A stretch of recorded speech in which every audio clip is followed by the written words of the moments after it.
पूरा देश ने सुना है और बजट से देश के लिए क्या फ़ायदा है वो भी आप सबको मालूम है, इसलिए बहुत डिटेल से दोबारा बोलने का कोई ज़रूरत नहीं है।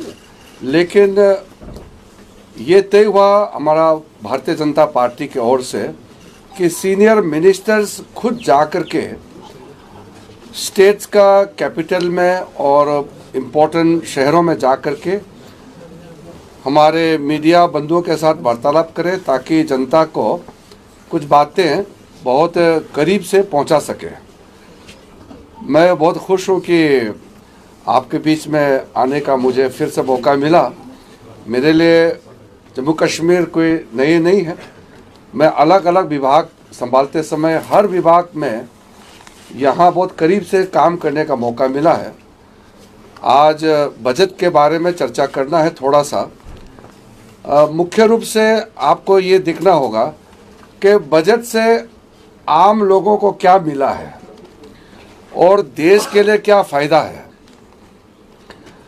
इस साल का 2025 और 26 का बजट जो पेश हुआ वो हिंदुस्तान को 2047 में विकसित भारत डेवलप्ड इंडिया बनाने के लिए जो फाउंडेशन लगाना ज़रूरी है वो इस बजट में लगाया है। इसमें ख़ास करके इंफ्रास्ट्रक्चर और हमारा मिडिल क्लास, गरीबों के लिए, किसानों के लिए, महिलाओं के लिए, बच्चों के लिए बहुत ख़ास पेशकश इस बजट में किया गया है। जम्मू कश्मीर में तो आप सबको मालूम ही है, जब से हमारे प्रधानमंत्री नरेंद्र मोदी जी 2014 में पदभार संभाला तब जम्मू कश्मीर का क्या हालत था और आज कितना तेज़ी से आगे बढ़ रहा है वो भी आप सबको मालूम है। इस बजट में सबसे पहले तो हमारा जो मिडिल क्लास है, जो सैलरीड क्लास है, जो मेहनत करके कमाते हैं, कोई करोड़पति, कोई मिलियनर नहीं, मिडिल क्लास बहुत सिंपल से अपना ज़िंदगी जीते हैं, उनके लिए हमारा देश का इतिहास में, हिंदुस्तान का इतिहास में इतना बड़ा रिलीफ और सपोर्ट ना कभी सोचा है ना कभी मिला है। जो नहीं सोचा और जितना मांग नहीं है उससे भी ज़्यादा इस बजट में दिया है। लोग कहते थे कि जब हम लोग सरकार में आए तो 2 लाख छूट, टैक्स का छूट था, तो लोग एक्सपेक्ट करते कि 2 लाख से 2.5 लाख होंगे, 3 लाख होंगे। मोदी जी का समय में 2 लाख से 7 लाख तक ले गए, वो भी अपने आप में ऐतिहासिक है। लेकिन इस साल का बजट में 7 लाख से सीधा 12 लाख रुपया तक टैक्स फ्री करना। आप हर महीने अगर 1 लाख रुपया कमाते हैं तो आपको 1 रुपया टैक्स देने का आवश्यकता नहीं है। तो ये पूरा दुनिया में एक मिसाल है कि वेलफेयर सरकार अपने लोगों के लिए इतना बड़ा काम कर सकते हैं। ये एक चर्चा का विषय है दुनिया में, सिर्फ हिंदुस्तान में नहीं। और इसमें जो टैक्स का लैब्स है, अलग अलग लेयर्स है, वो डिटेल में कहेंगे तो बहुत लंबा हो जाएगा। लेकिन उसके बाद जो अलग अलग टैक्स का रिलीफ है, ये सिर्फ 12 लाख तक रिलीफ नहीं है, कई रिलीफ उसमें प्रदान किया गया है। तो आप लोग जैसे कि आप लोग कमाई करते हैं, फिर कमाई में जो टैक्स होता है, इंटरेस्ट में जो टैक्स होता है, इसमें भी छूट दिया गया है।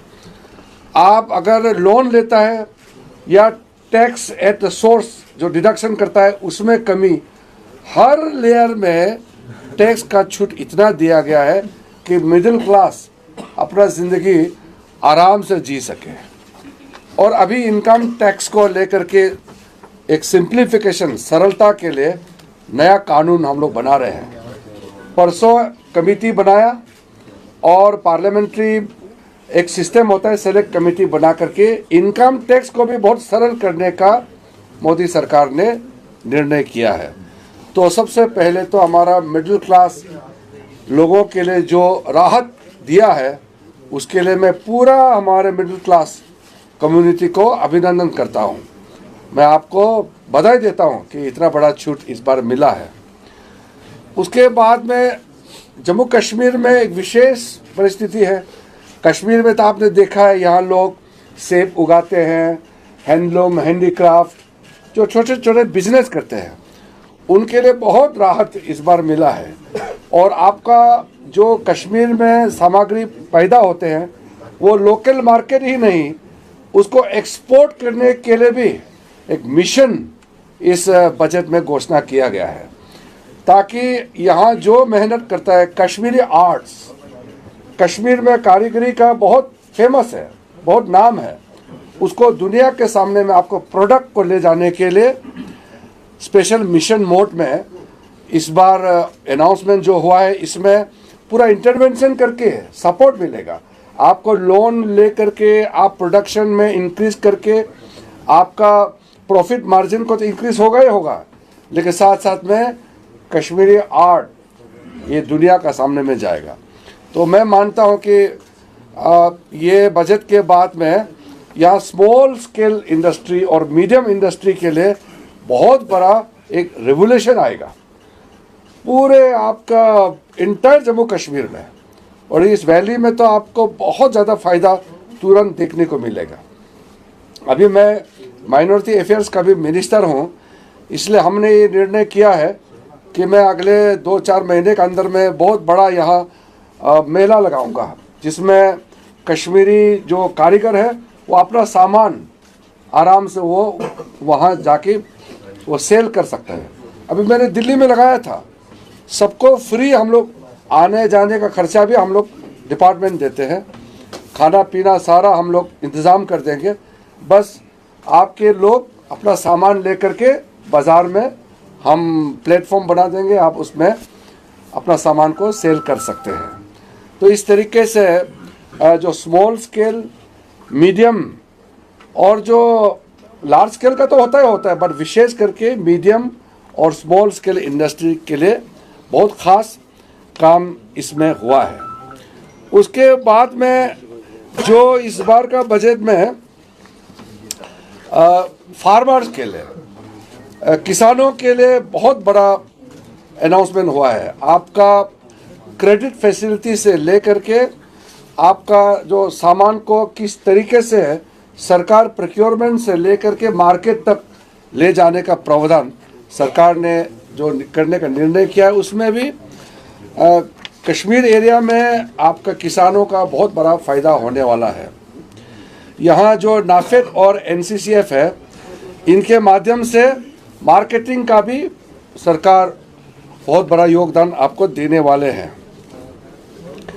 युवाओं के लिए जो स्कूल और कॉलेजों में बच्चे पढ़ते हैं, उनके लिए नए नए इनोवेटिव, नए नए आइडिया को फैसिलिटेट करने के लिए अटल टिंकरिंग लैब का जो घोषणा हुआ है, उसमें युवाओं के लिए विशेष करके बहुत बड़ा अपॉर्चुनिटी खुलने वाले हैं। क्योंकि आप सब जानते हैं ये टेक्नोलॉजी का ज़माना है, तो टेक्नोलॉजी में जो लोग पढ़ाई करता है सिर्फ डिग्री लेने से होता नहीं है, डिग्री के साथ साथ उसको एक्सपर्टाइज मिलना चाहिए अपने अपने क्षेत्र में। जो बच्चे जिस फील्ड में एक्सपर्ट है, इंटरेस्ट है, वो उसके लिए स्पेशल हम लोग रास्ता खोल देंगे। इसलिए देश भर में मेक इन इंडिया का जो नया नारा लगाया, उसमें आपको पूरा सहायता भारत सरकार से मिलेगा और राज्य सरकार के साथ तालमेल करके बहुत मदद मिलने वाला है। यहाँ आपके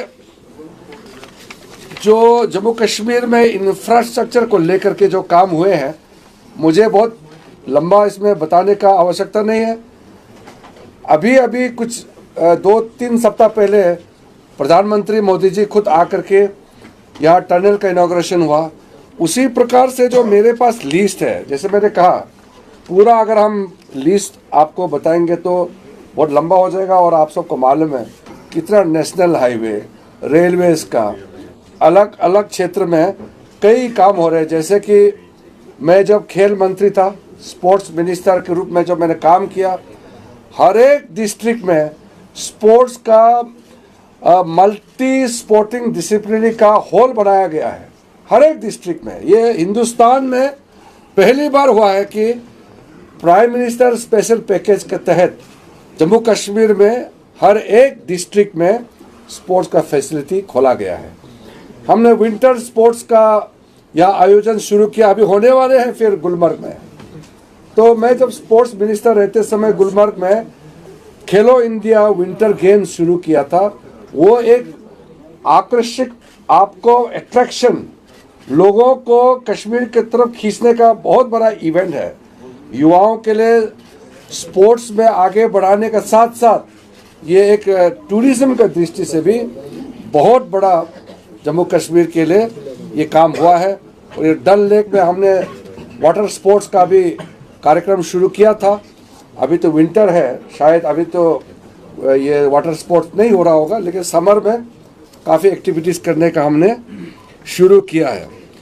उसके बाद में आपके यहाँ में हम लोग, मैं जब लॉ मिनिस्टर था, मैं जब कानून मंत्री था, तब भी आप लोग ने देखा होगा यहाँ नया हाई कोर्ट बिल्डिंग हम लोगों ने फाउंडेशन लगाया। अभी मैंने पूछा है, थोड़ा सा लेट हो रहा है मुझे बताया, लेकिन हर एक डिस्ट्रिक्ट में जुडिशरी का इंफ्रास्ट्रक्चर हो या आपका स्पोर्ट्स इंफ्रास्ट्रक्चर हो या बाकी डिपार्टमेंट का, ये एवरी डिस्ट्रिक्ट जम्मू कश्मीर का अंदर में जो बन रहा है, ये प्रधानमंत्री नरेंद्र मोदी जी ने जो फोकस्ड अटेंशन आपको जम्मू कश्मीर के लिए दिया है, उसका वजह से ये देखने को मिल रहा है।